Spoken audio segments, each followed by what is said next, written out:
مولانا آ رہا ہے، مولانا آ رہا ہے، مولانا آ رہا ہے۔ بسم اللہ الرحمن الرحیم، نحمده ونصلی علی رسولہ الکریم۔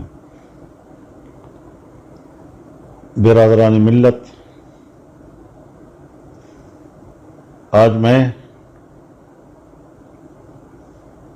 پوری امت مسلمہ اور بالخصوص اپنے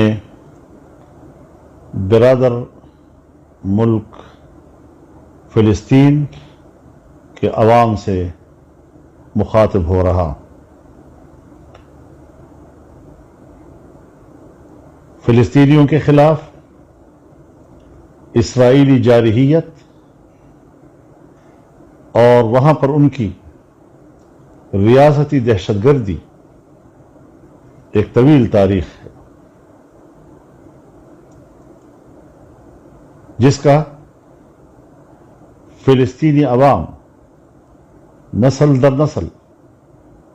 بڑی بے جگری کے ساتھ ان کی ریاستی دہشت گردی اور سرزمین فلسطین پر ان کے قبضے کے خلاف اپنی آزادی کے لیے قربانیاں دے رہے ہیں، چھوٹے چھوٹے بچوں کی قربانیاں دے رہے ہیں، جوانوں کی قربانیاں دے رہے ہیں، ماں اور بہنوں کی قربانیاں دے رہے ہیں۔ میں فلسطینیوں کی اس جدوجہد کو خراج تحسین بھی پیش کرتا ہوں اور ان کے ساتھ ایک بار پھر اپنی طرف سے، جمعیت علماء اسلام کی طرف سے اور پورے پاکستانی قوم کی طرف سے مکمل یکجہتی کا یقین دلاتا ہوں۔ اس سال اس مہینے میں جو وہاں 27 رمضان کی رات تھی اور مسجد اقصی میں مسلمان بھائی بہنیں نماز میں مصروف تھے، تراویح میں مصروف تھے، اسرائیلی درندے مسجد کے اندر گئے، فائرنگ کی، شیلنگ کی،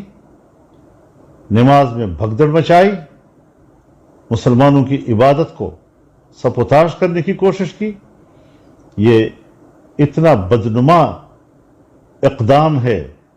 کہ اگر خود صہیونیوں کو اور پھر یہودیوں کو اور پھر عالمی برادری کو کچھ بھی احساس ہو تو ان کو شرم کے مارے ڈوب مرنا چاہیے۔ اپنی اس ذلت آمیز حرکت پر ان کو دنیا کے سامنے معافی مانگنی چاہیے۔ اس کے باوجود میں سلام پیش کرتا ہوں فلسطینی مسلمانوں کو، اپنے بھائیوں اور بہنوں کو، کہ اس کے باوجود انہوں نے مسجد اقصی سے تعلق نہیں توڑا، مسلسل وہاں جا رہے ہیں، نمازیں ادا کر رہے ہیں، لیکن کئی روز سے مسلسل یہ درندے وہاں مسجد میں داخل ہو کر جس طرح گولیاں چلا رہے ہیں اور جس سے تقریباً 20 سے 30 مسلمان شہید ہو چکے ہیں، سینکڑوں زخمی ہیں، اور اس طریقے سے وہاں پر جو ایک دہشت گردی کی فضا بنائی جا رہی ہے، تو ظاہر ہے کہ عالمی برادری فوری طور پر اس کا نوٹس لے۔ غزہ پر اسرائیلی بمباری اور اس کے لیے یہ جواز تلاش کرنا کہ ہمارے خلاف وہاں سے گولے برسائے گئے ہیں، میرے خیال میں یہ کوئی اقدامی عمل نہیں، بلکہ یقیناً مسجد اقصی میں اسرائیلی درندگی کے جواب میں اگر کیا بھی ہے تو اسی کے حوالے سے ہوگا، لیکن اس کو بہانہ بنا کر جس طرح بے دردی کے ساتھ انہوں نے غزہ پر بمباری کی اور وہاں پر 20 سے زیادہ مسلمانوں کو شہید کیا، یہ مسلمانوں کا خون ارزاں کب تک بہتا رہے گا اور کیوں کر اس پر امت مسلمہ خاموش ہے یا خاموش رہے گی؟ میں اس موقع پر پوری امت مسلمہ کو جھنجھوڑنا چاہتا ہوں کہ اس وقت ان کی خاموشی در حقیقت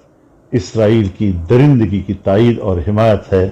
اس سے کم ان کی خاموشی کی کوئی حیثیت نہیں ہے۔ OIC اب تک کیوں خاموش ہے؟ اسلامی دنیا کے لیے آخر اس کا کیا کردار ہے؟ اقوام متحدہ نے ایک روایتی مذمتی بیان جاری کیا ہے، لیکن اس حوالے سے اقوام متحدہ کی سطح پر بھی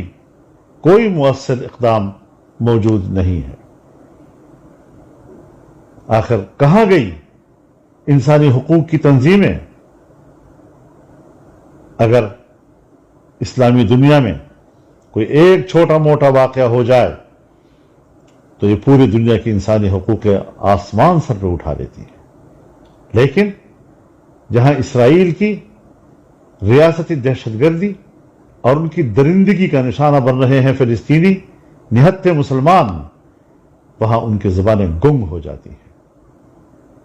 کس کی نمائندگی کر رہے ہیں؟ کیا واقعی ہم ان کو انسانی حقوق کا پاسبان سمجھیں؟ کیا واقعی ہم ان کو انسانی حقوق کا وکیل سمجھیں؟ یہ انسانی حقوق کو بیچنے والے ادارے ہیں، یہ بڑی قوتوں کے مفادات کے محافظ اور دنیا میں ناجائز قبضوں کی سپورٹ کرنے کے ادارے ہیں۔ اس حوالے سے جمعیت علماء اسلام کا موقف ہمیشہ سے بڑا واضح رہا ہے، اور دنیا جانتی ہے کہ کراچی میں 1-2 ماہ قبل جمعیت علماء اسلام نے جو ملین مارچ کیا تھا وہ تاریخ کے اوراق پر ثبت ہو چکا ہے، اور اس کے آثار کبھی مٹیں گے نہیں، اور انشاءاللہ یہ سلسلہ جاری رہے گا۔ عید الفطر کے بعد ہم پورے ملک میں اسرائیل کے خلاف مظاہروں کا آغاز کریں گے، اور میں اپیل کرتا ہوں پوری امت مسلمہ سے، اپیل کرتا ہوں پورے پاکستانی قوم سے، علماء سے، خطباء سے، کہ وہ عید کے اور جمعے کے اجتماعات میں اسرائیلی درندگی کی مذمت کریں اور اپنے فلسطینی بھائیوں کے ساتھ بھرپور یکجہتی کا اظہار کریں، اور اس کو اپنا دینی ملی فریضہ سمجھیں۔ انشاءاللہ العزیز فلسطینیوں کو یقین دلاتا ہوں کہ ہم ان کے شانہ بشانہ رہیں گے، ہم ان کے دوش بدوش اس ظلم کے خلاف اپنی آواز بلند کرتے رہیں گے، اور امت مسلمہ سے بھی اپیل کرتا ہوں کہ پورے دنیا میں جہاں بھی مسلمان ہیں، عید کے اجتماعات ہیں